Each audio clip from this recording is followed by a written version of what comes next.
Shalom Aleihim, berjumpa lagi dengan saya pada perenungan hari ini tanggal 20 November 2023. Kembali saudara di pagi yang cerah ini saudara, kita mau syukur di dalam doa kepada Tuhan Allah kita.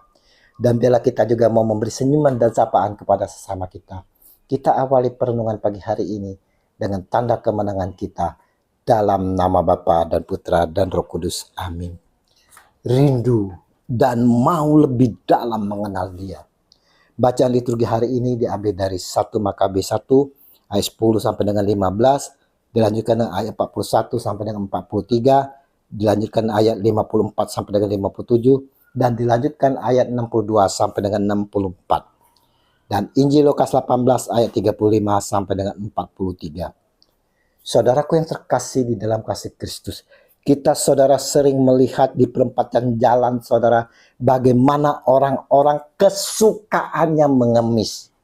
Dengan berbagai cara mereka mau melakukan agar mendapat iba dari orang yang lewat sehingga memberikan sedikit uang. Ada yang berpura-pura kakinya buntung. Dan ada juga berpura-pura tangannya buntung. Pada semuanya itu hanya dibuat-buat agar dikasihani.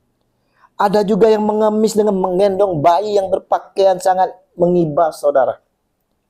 Pasti kita yang melihatnya tergerak oleh belas kasih untuk memberikan uang. Injil hari ini mengisahkan tentang seorang buta yang duduk dekat Yeriko dan tiap hari mengemis di sana bertahun-tahun. Terbiasa dengan kebutaannya. Bahkan rasanya ia menikmati kebutaannya. Karena salah satu cara terbaik untuk bertahan dalam keadaan yang tidak diinginkan ini, namun harus dinikmati. Hingga waktu orang itu mendengar orang banyak lewat, ia bertanya, "Apa itu?" Kata orang kepadanya, "Yesus orang Nazaret lewat." Lukas 18 ayat 36 sampai dengan 37. Saudaraku, rupanya orang buta ini saudara telah sering mendengar tentang Yesus. Kita lihat perubahan sikap dari si buta pengemis ini. Dari sikap pasif, apatis yang mau duduk saja dengan keadaannya. Yang hanya bisa duduk nongkrong.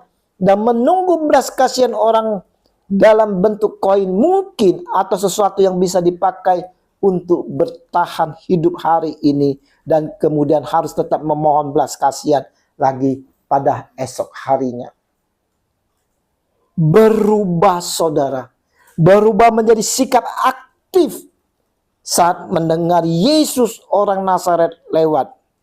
Dia berusaha meminta sesuatu yang tidak biasa. Bahkan saudara dengan berseru, "Yesus anak Daud, kasihanilah aku." Lukas 18 ayat 38. Perubahan sikap dari yang pasif apatis dengan keadaan menjadi semangat saudara. Berubah ketika ia bertemu Yesus. Dan perjumpaan dengan Yesus seharusnya membuat seseorang yang kehilangan harapan dapat memiliki harapan. Karena saudara tidak melihat adanya kemungkinan untuk dapat melihat lagi dengan bantuan orang lain. Dan ini beralasan karena ilmu kedokteran pada waktu itu saudara belum mencapai kemampuan untuk melakukan operasi mata atau cangkok mata. Sehingga si buta ini saudara belum dapat menikmati kemajuan teknologi pada waktu itu. Bagaimana dengan diri kita yang setiap hari Minggu saudara, bahkan setiap hari kita berjumpa Kristus di dalam perjamuan Ekaristi, yang selalu merasakan jamahan akan kasih Yesus saat memuji dan menyembah dalam persekutuan? Adakah kita mengalami perubahan dalam kehidupan kita yang pasif menjadi aktif?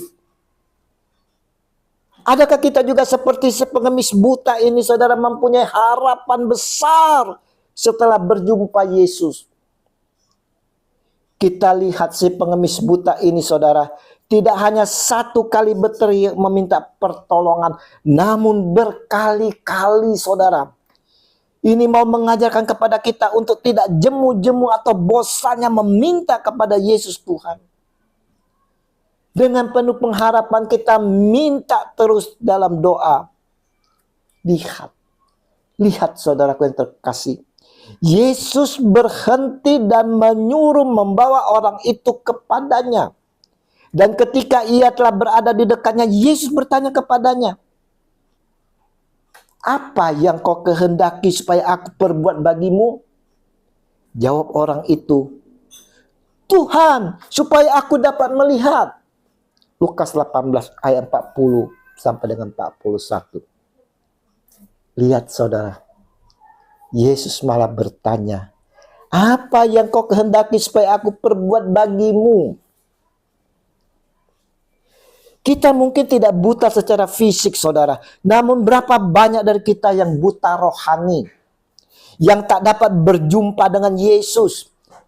Dan ada juga yang tetap buta dan terpuruk dengan keadaannya, karena tidak berteriak meminta belas kasihan Tuhan Yesus. Atau mungkin sudah berteriak meminta belas kasihan Tuhan Yesus, tetapi kemudian berhenti dan diam ketika tekanan kehidupan serta kenyataan mengatakan untuk diam saja. Sehingga kehidupannya menjadi pasif dan tidak percaya lagi. Mungkin saudaraku yang terkasih juga kita yang terlalu banyak persoalan hidup, sehingga kita merasa Yesus Tuhan itu jauh dan tak ada harapan lagi bagi kita. Hari ini saudara,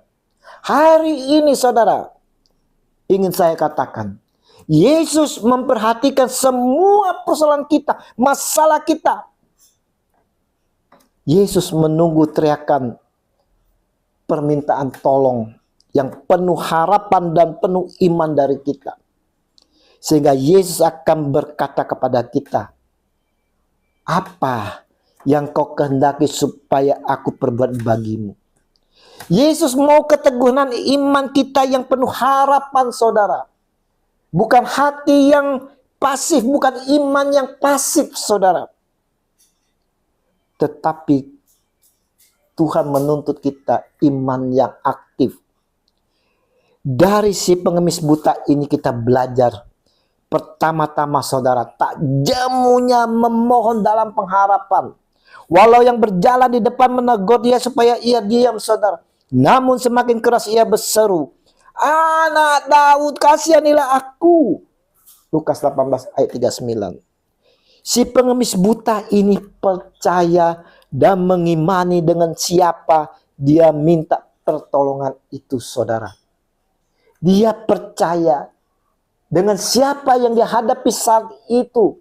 Dan dia percaya saudara dengan siapa yang dia minta pertolongan itu. Adakah kita percaya sungguh-sungguh dan mengimani akan Yesus saudara? Seringkali seorang tidak mengalami pemulihan dari Tuhan karena ia tidak percaya. Atau juga mungkin ia percaya namun tidak berteriak meminta belas kasihan Tuhan.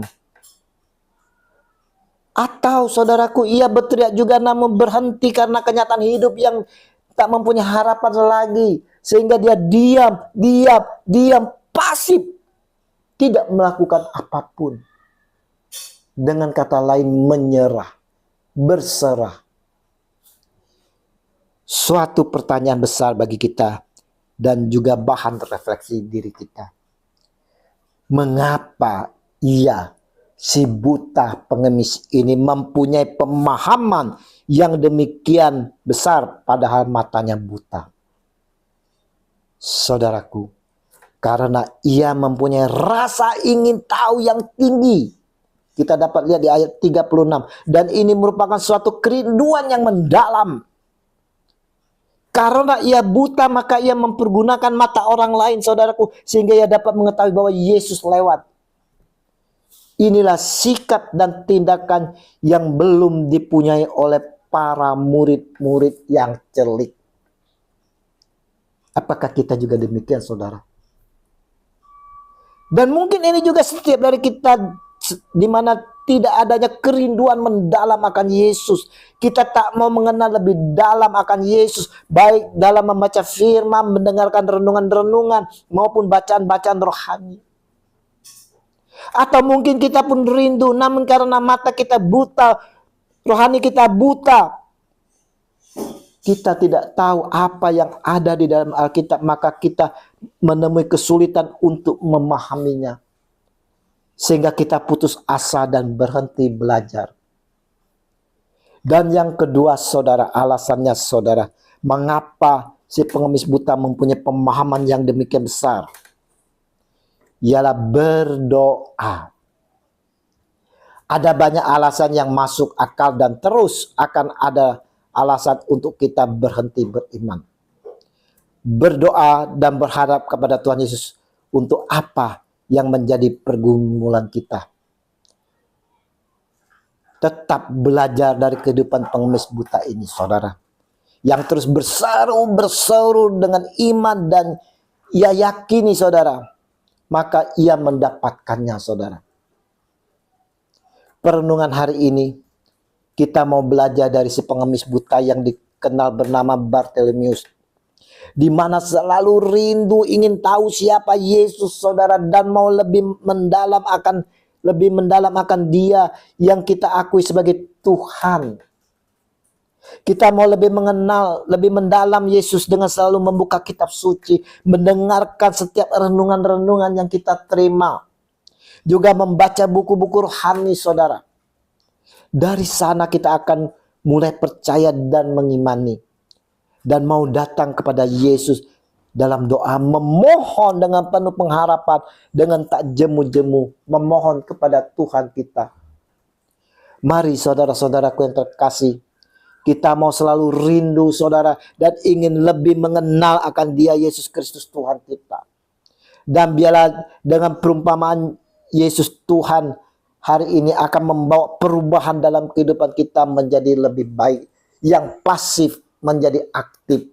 Dan kita mau selalu rindu untuk membaca kitab suci. Mau selalu mendengarkan renungan-renungan yang diberikan.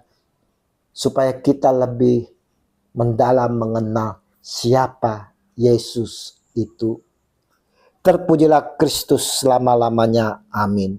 Dalam nama Bapa dan Putra dan Roh Kudus. Amin. Shalom Alehim.